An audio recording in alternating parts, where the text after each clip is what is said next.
Con su venia, presidente. El dictamen que está puesto a su consideración, mediante el cual se pretende aprobar la ley reglamentaria del 29 constitucional, desde el título para la suspensión de garantías, restricción o suspensión de garantías y de derechos constitucionales, pues resulta muy peligrosamente tentadora para la imposición de un régimen autoritario. La expedición de esta ley debiera ser acorde con la reforma constitucional de los derechos humanos, pues estaría reglamentando una parte de la misma.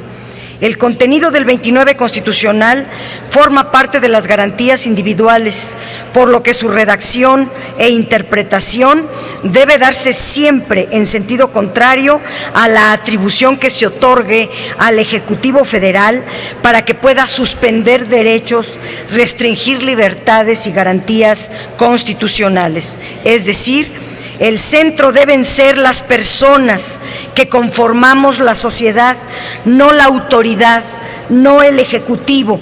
Así se trate de hacer frente a situaciones en las que se ponga en grave riesgo o conflicto a la sociedad por casos de invasión, perturbación grave de la paz u otra de naturaleza análoga.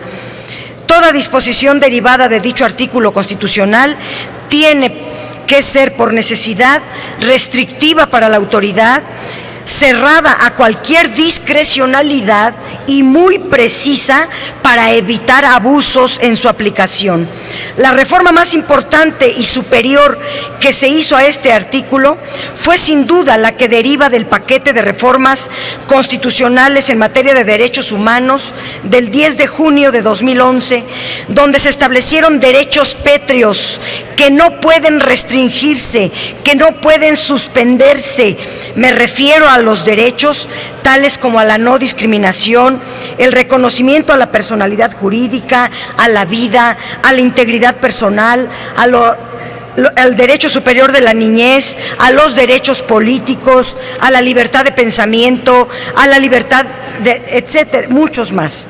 Ninguna de estas garantías, entre otras, pueden cancelarse bajo ninguna circunstancia, por excepcional que fuera.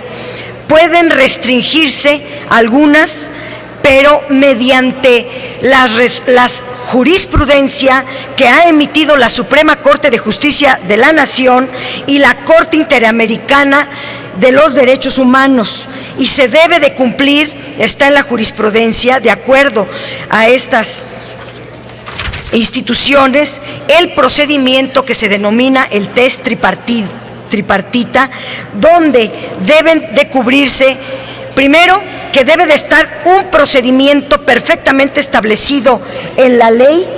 La limitación debe haber sido definida en forma precisa y clara a través de una ley formal y material, y esta ley, que es la que debería de contener este dictaminado que hizo la Suprema Corte de Justicia, no cubre este requisito. Debe de estar orientada también a cubrir con un objetivo de la Convención Americana de los Derechos Humanos, y debe la limitación de ser necesaria en una sociedad democrática, es decir, debe de ser idónea para lograr sus fines y ser estrictamente proporcional a esa finalidad. La pregunta obligada es si este dictamen pone en el centro a los derechos humanos de las personas o reglamenta para hacer asequible a la autoridad la atribución de restringir o suspender los derechos humanos. El artículo 1 de este dictamen establece el objetivo de esta ley, el cual es contrario a los derechos humanos. Dice, y leo textual: tiene por objeto regular el procedimiento para decretar la restricción o suspensión del ejercicio de los derechos y las garantías, y la concesión de autorizaciones que se consideren necesarias para que el Ejecutivo Federal, etcétera, etcétera. Los derechos humanos no se pueden suspender, solo pueden restringirse bajo determinadas circunstancias y con base en un procedimiento que establece la Suprema Corte y la Corte Interamericana de los Derechos Humanos. Este solo planteamiento resulta suficiente para ubicar que la ley reglamentaria que se pretende aprobar no le es fiel a la reforma constitucional en materia de derechos humanos, pues en su centro gravitacional es la autoridad y no el respeto a los derechos humanos.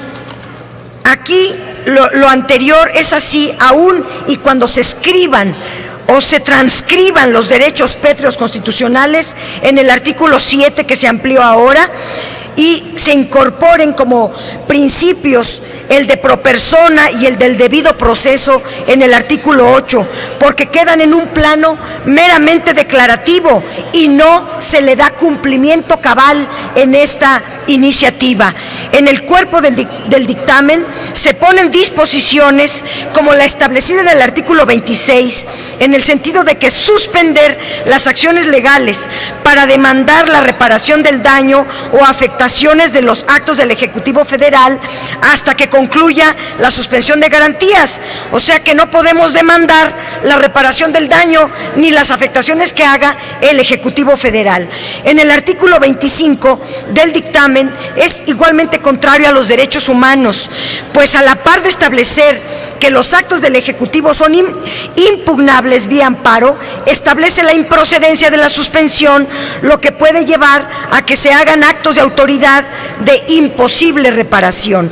El aviso a la Organización de los Estados Americanos o a la Organización de las Naciones Unidas, establecidas en el artículo 20, no tiene ningún efecto práctico.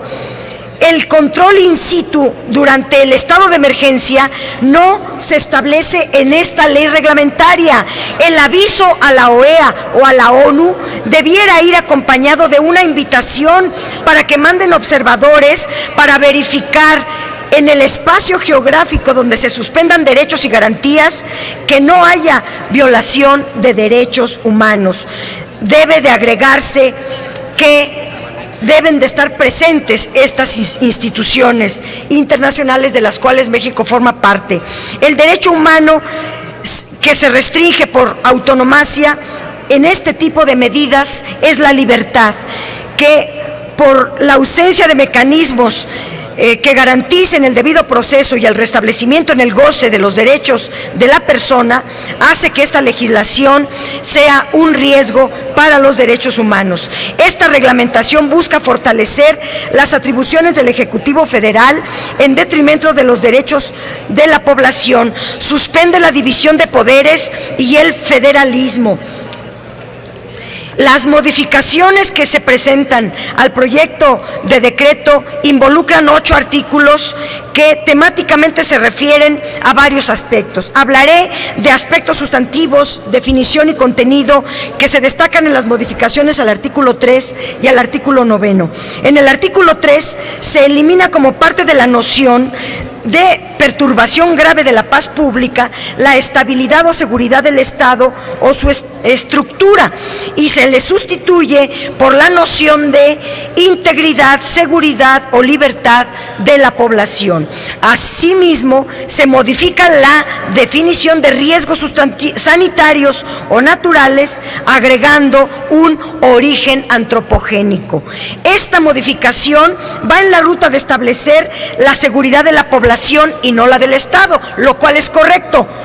Sin embargo, en la fracción tercera de este artículo plantea una problemática al incorporar los factores antropogénicos, lo cual obliga a definir, pues cabría todo tipo de riesgos, ya sean naturales o por causa humana. Tiene que definirse el alcance o a acotarse ante qué tipo de riesgo se va a declarar la suspensión de garantías. En el artículo 9 se adiciona a la lista de principios que deben observarse el principio de necesidad, lo cual también es correcto. Sin embargo, de acuerdo a los artículos 27 y 30 de la Convención Americana de los Derechos Humanos, de la OEA, en el capítulo 4, artículo 27, que habla de la suspensión de garantías, establece una lista de derechos que no pueden suspenderse, aún habiéndose decretado estados de excepción. En la iniciativa se rebaja el término de derechos a principios. Aún así, la lista, además de insuficiente, admite principios o derechos cuya suspensión está prohibida por la Convención Americana de los Derechos Humanos. Respecto de las competencias, en los artículos 18 y 19 se modifican para eliminar la atribución del Congreso de la Unión que pueda iniciar la modificación de un decreto de suspensión de garantías a partir de una propuesta que presenten las juntas de coordinación política de las cámaras. Esto resta controles democráticos, aun cuando el artículo 29 de la Constitución faculte al Ejecutivo Federal para iniciar el procedimiento de suspensión de garantías. El Congreso debiera ser salvaguarda el control democrático para corregir posibles abusos que pueda contener el proyecto del Ejecutivo, o por qué razón habría que aceptar cancelar la facultad constitucional del Poder Legislativo de modificar leyes o decretos. Nosotros solo buscamos un esquema menos lesivo a la implementación de un estado de excepción o de garantías. En el artículo 11 se agregaron 2 renglones que dicen: todas las autoridades tienen la obligación de coadyuvar con el titular del Poder Ejecutivo Federal para asegurar lo más pronto posible el restablecimiento de la normalidad. Esta frase da la impresión de que se pretende suspender la división de poderes. Lo correcto sería borrarla y dejar solo el contenido del artículo 20, que son los esquemas de coordinación que establece esta ley conjuntamente entre el Ejecutivo Federal y el Congreso de la Unión, pero sin anular facultades del Poder Legislativo.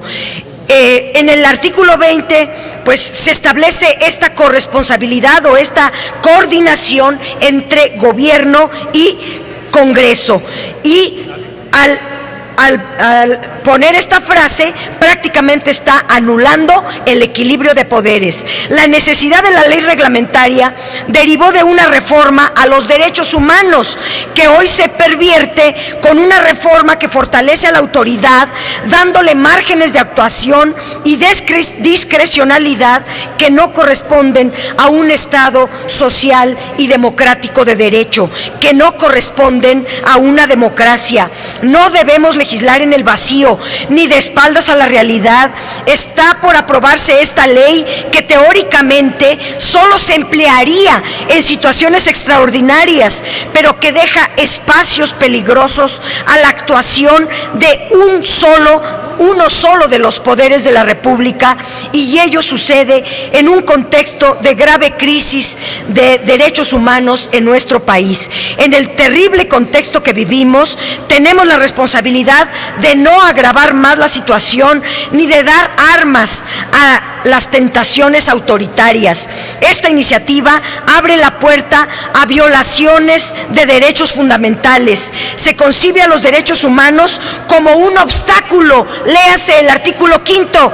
En una situación extraordinaria serían un obstáculo, y es preciso recordar y decir que los derechos humanos nunca serán un obstáculo, sino el objetivo principal que debiera preservar el Estado en su conjunto, el Senado entre ellos. Por estas razones, yo les conmino a votar en contra, y pese a las modificaciones, el dictamen que impulsan las presidentas de las comisiones dictaminadoras se mantiene en su esencia una ley reglamentaria contraria al respeto a los derechos humanos. Es cuanto. Gracias.